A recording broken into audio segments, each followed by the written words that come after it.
Se dice que una mujer embarazada tiene dos corazones, también tiene dos cerebros. Este cerebro, uno de los bienes más preciados para el bebé, se encuentra hoy amenazado. El peligro que se cierne sobre los cerebros de los bebés constituye también una amenaza para el futuro de la humanidad, en el que la humanidad vivirá en la estupidez. El antropólogo inglés Edward Dutton es un investigador al que le apasiona la evolución de la inteligencia. Tiene acceso a una valiosa base de datos, la de los ejércitos escandinavos. Jóvenes reclutas llevan generaciones realizando los mismos test de cociente intelectual. Una herramienta irreemplazable para medir la evolución de la inteligencia. Los estudios realizados sobre reclutas en los países escandinavos muestran que el cociente intelectual aumentó hasta mediados de los 90 y a partir de entonces ha ido descendiendo año tras año. En los últimos 20 años, el cociente intelectual ha descendido 2 puntos por década en Finlandia.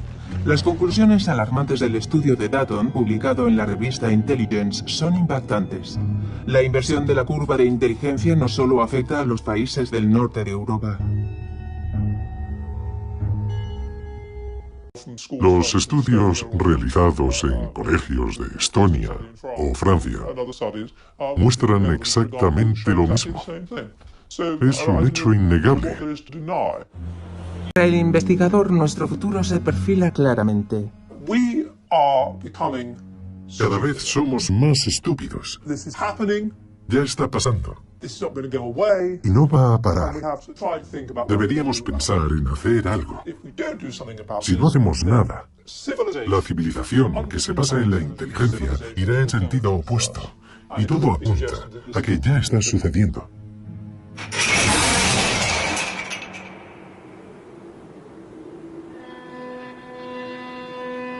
El escenario catastrofista del que habla Edward Dutton cobra fuerza con los análisis de otros investigadores. El Centro Nacional para la Investigación Científica de París, a Bárbara de Menex, bióloga especializada en endocrinología, también le preocupa el declive de la inteligencia. Soy músico amateur y suelo interpretar a Bach o a Mozart. A veces, cuando pienso en las cifras del descenso del cociente intelectual y en la degradación de algunas funciones cognitivas, puedo evitar pensar, puede parecer absurdo, y volveremos a ver algún día a Bach o a Mozart, y la única que lo piensa. La investigadora ha comprobado que el descenso del cociente intelectual no es la única amenaza que se cierne sobre los cerebros. En efecto, cada vez hay más niños con déficit de atención, hiperactividad o autismo. En California, entre 1990 y 2001, el número de niños diagnosticados de autismo como Dylan aumentó un 600%. Cifras difíciles de creer por la progresión tan fuerte y rápida, pero el incremento también se ha observado en el resto del país. Se han realizado estudios cada 2 años y los resultados han ido pasando de un caso cada 250 a uno cada 150, luego a uno cada 110, 2 años más tarde a uno cada 90 y más recientemente a uno cada 68, lo que supone un aumento muy rápido, de modo que la pregunta es ¿qué está pasando? Uno de cada 68 niños es diagnosticado de autismo en Estados Unidos. ¿A qué se debe semejante explosión de nuevos casos? ¿Podría guardar alguna relación con el descenso del cociente intelectual? Observamos un cambio radical en las funciones y las capacidades cognitivas. Estos datos me llevan a pensar automáticamente en la tiroides. ¿Por qué en la tiroides concretamente? Pondera esto. Basta con pensar en el cretinismo. Un cretino. Hoy suena a insulto, pero el término cretino designa desde el siglo XIX a una persona aquejada de una enfermedad congénita grave. Además de baja estatura, las personas con dicha enfermedad presentan retraso mental. Y un detalle importante para nuestra historia. Suelen presentar bocio, es decir, un bulto provocado por la inflamación de la glándula tiroides. ¿El retraso mental podría estar relacionado con el mal funcionamiento de la tiroides? Y la respuesta científica llegó gracias a la aventura de un médico británico. En 1966, el doctor Peter Farroa llegó a Papúa Nueva Guinea. Yo era el médico de la región y el responsable de los servicios sanitarios de toda la provincia de las Tierras Altas Occidentales, en donde vivían unas 350.000 personas. Al explorar las tierras más recónditas del valle, le sorprendió la cantidad de niños afectados de cretinismo. Recabé datos en todo el valle y comprobé que 1 de cada 7 niños tenía cretinismo. Quería hacer algo. Quería que se conociese la existencia del problema para que se ocupasen de él. 1 de cada 7 niños del valle estaba afectado de cretinismo. Era una cifra sorprendente. Como la mayoría también tenía bocio, el médico sospechó de una disfunción tiroidea debida a una carencia de yodo. ¿La carencia de yodo podría explicar el cretinismo? Era una oportunidad única, así que puso en marcha un ensayo terapéutico sobre miles de personas. A todo el mundo en el valle se le puso una inyección. Eran unas 16.000 personas. A la mitad le pusimos una inyección de yodo y a la otra mitad de agua. Más tarde, Peter Farroa regresó al Valle Perdido, observó una disminución de los casos de bocio.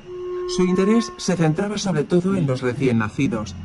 Quería comprobar si existía alguna diferencia entre los niños nacidos de las madres que habían recibido yodo y los otros niños.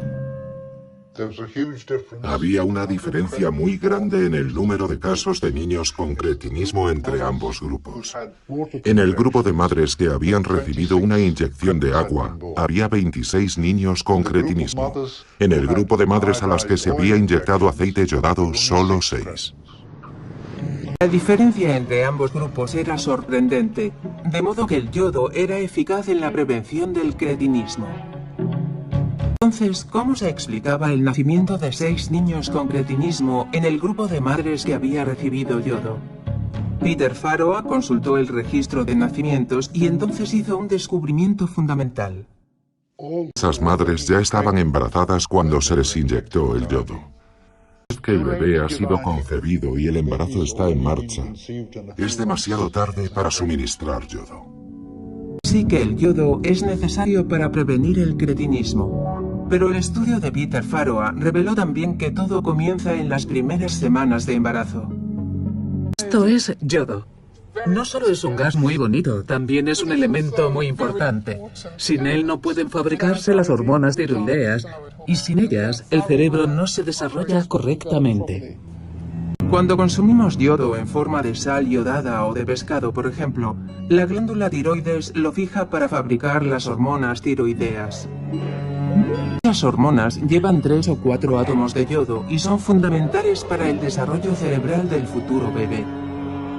Si su madre no hubiera tenido suficiente yodo cuando estaba embarazada de usted, ahora usted no sería capaz de comprender lo que estamos diciendo. Sin embargo, desde que el cretinismo desapareció casi por completo, nos hemos olvidado de la importancia del yodo. La Organización Mundial de la Salud ha detectado carencias en 50 países, representados en este mapa con un color más claro. 44% de los europeos presentan una carencia más o menos marcada. ¿Qué sucede cuando existe una carencia ligera? ¿Tiene alguna repercusión en el desarrollo cerebral? ¿Podría explicar el descenso del cociente intelectual? Francesco Vermiglio se lo planteó. Este médico vive en Sicilia, donde la montaña se encuentra con el mar. Todos los miércoles el Dr. Vermiglio recibe en su consulta del Hospital de Messina a mujeres embarazadas. Examina sus glándulas tiroides y mide los niveles de yodo. Pero, ¿cuál es el objetivo de estos exámenes sistemáticos? Remontarnos a los años 70, en aquel entonces Francesco Vermiglio se dio cuenta de que había muchos casos de bocio en los pueblos de montaña.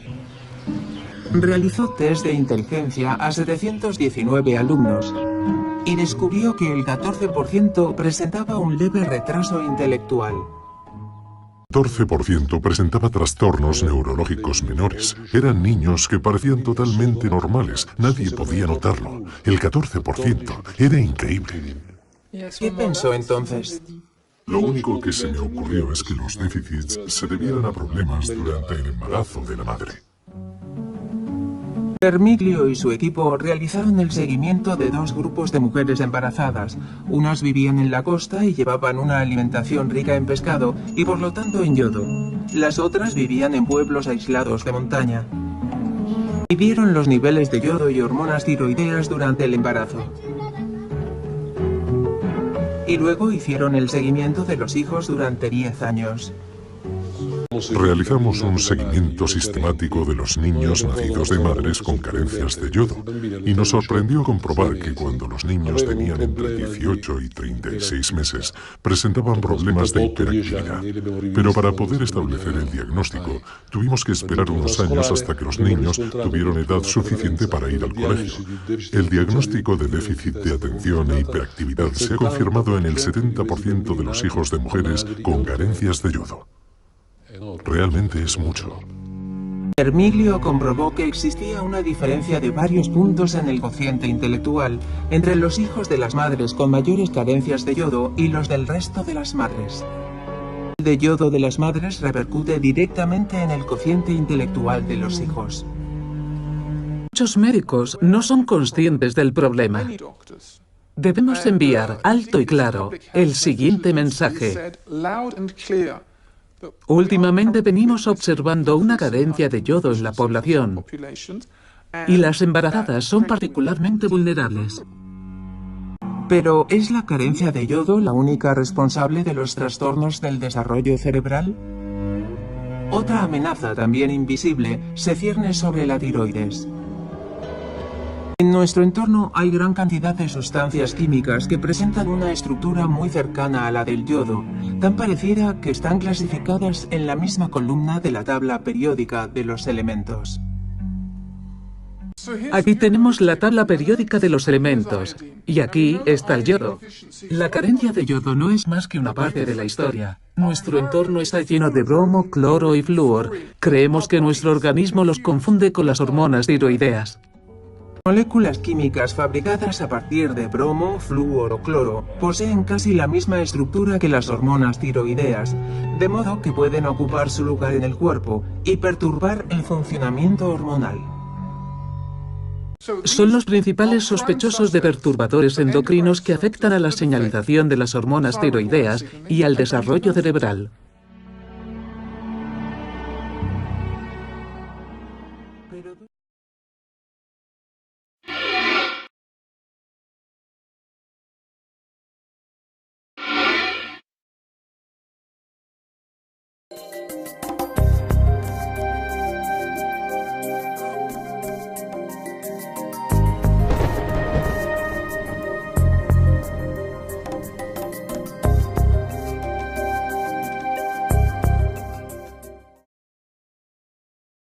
We live in a world of illusions.